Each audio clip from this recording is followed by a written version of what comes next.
Sir नाम और परिचय।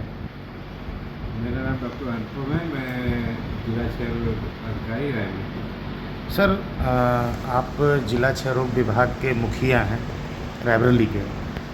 हम आपसे चाहेंगे कि क्षय रोग से जो पीड़ित व्यक्ति हैं वो क्या आहार लें और कैसा भोजन लें जो आने वाले भविष्य में जल्द से जल्द अपने स्वास्थ्य को ठीक कर सकें, और जो नए लोग हैं वो कैसे बचें, मार्गदर्शन करें ताकि लोग आम जनमानस के हित में, जनहित में उनको लाभ इसका मिल सके। क्या लक्षण है, कुछ है, छोटी सी एक जानकारी।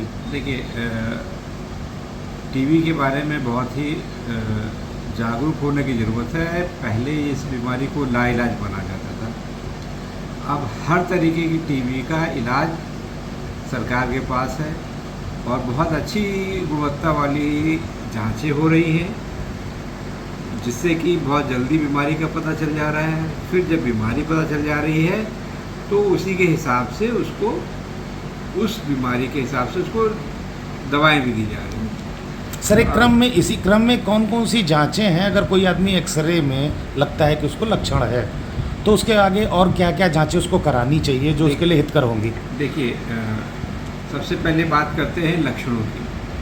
अमूमन जब भी लक्षण की बात की जाती है तो ये कहा जाता है कि कुछ लंबे समय अवधि का आपको बुखार आ रहा हो जो कि किसी भी प्रकार के साधारण इलाज से, बुखार के और एंटीबायोटिक से वो ठीक ना हो रहा हो। तो जैसे बुखार 2 हफ्ते या उससे अधिक समय का हो।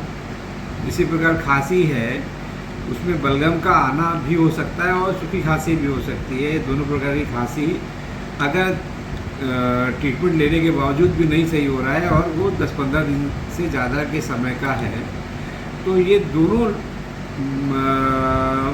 प्राइम लक्षण या मूल लक्षण कह सकते हैं कि ये टीबी के हो सकते हैं। इसमें अब इसी से जुड़े आगे जो लक्षण बनते हैं वो ये है कि जब आपको भूख नहीं, बुखार रहेगा तो भूख नहीं लगेगी, तो अगला लक्षण ये हो गया कि मरीज में भूख की कमी हो जाती है।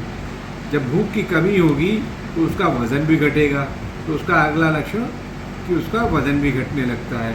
तो ये तो एक बेसिक लक्षण हो गए कि ये टीबी के मरीजों के होते हैं।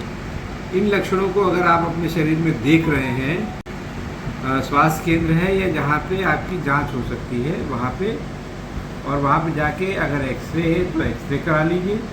और अगर बलगम निकल रहा है तो सर्वोत्तम टेस्ट होता है बलगम का हमारे, कि उससे हमें कई चीज़ें की जानकारी हो जाती है कि सेंसिटिव टीबी है या रेजिस्टेंट टीबी है, तो बलगम की जांच करा लीजिए।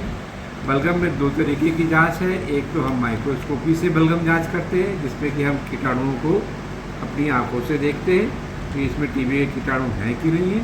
और एक दूसरा होता है बलगम से नैट की जाँच। नैट की जाँच ये मशीनों द्वारा होती है, जिसमें कि हम बैक्टीरिया की डीएनए को टेस्ट करते हैं। वो जब हमें मिलता है फिर उसी में आगे एक पार्ट होता है कि जिसमें कि हम ये भी जानकारी कर लेते हैं कि इसमें जो हम प्राइमरी दवा देते हैं टीबी की, वो उसके लिए कारगर है कि नहीं कारगर है।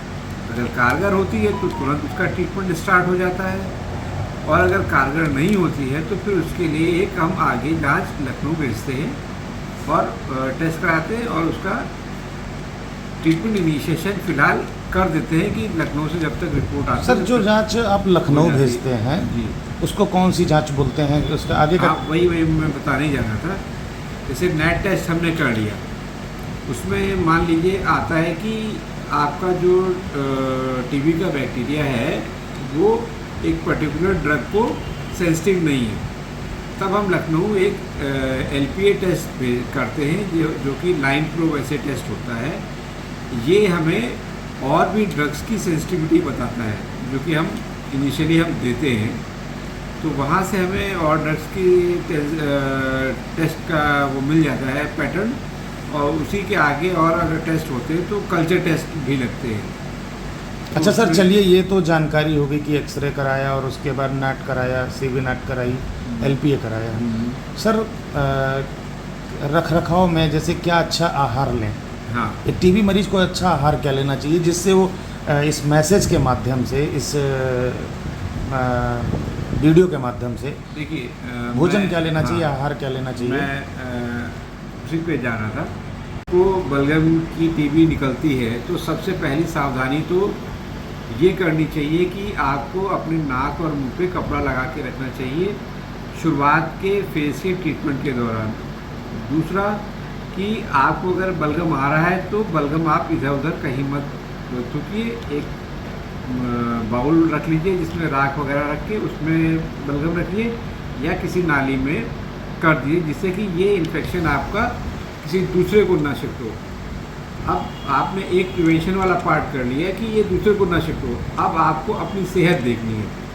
तो सेहत देखने के लिए आपके घर में जो भी आसानी से उपलब्ध होने वाला भोजन है जिसमें कि प्रोटीन की मात्रा ज़्यादा हो, जैसे दालें हो गई, चना हो गया, राजमा हो गया, इस तरीके की चीज़ों का सेवन आप अधिक से अधिक करें।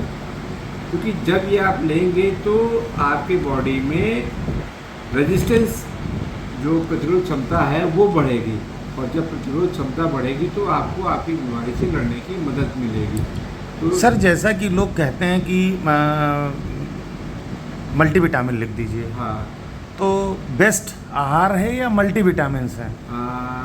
देखिए, जब तक डॉक्टर नहीं कहता है तब तक तो हमें नहीं करना चाहिए। नहीं, मल्टीविटामिन्स वगैरह वो चीज़ें हैं जो कि आपके खाने से निकाल के एक फॉर्म में आपको दे दी गई कि आपको इमरजेंसी के तौर पे लेने के लिए, लेकिन वो सिर्फ एक इमरजेंसी के तौर पे लेने के लिए है। उनसे कोई बहुत लंबा गेन हमें नहीं मिलेगा। उन्हीं चीज़ों को अगर आप प्राकृतिक तौर पे लेंगे, जैसे आपने थोड़ा सा गुड़ ले लिया, चने वगैरह ले लिए, अंकुरित आहार ले लिया, तो जो आप अंकुरित आहार लेते हैं, जो दालें हो गई या गेहूँ हो गया या इस तरह की जो भी आप नाश्ते में लेते हैं, तो वो आपके मल्टीविटामिन से ज़्यादा अच्छा सोर्स मल्टीविटामिन का है, और इनका असर शरीर में ज़्यादा लंबे समय तक रहता है।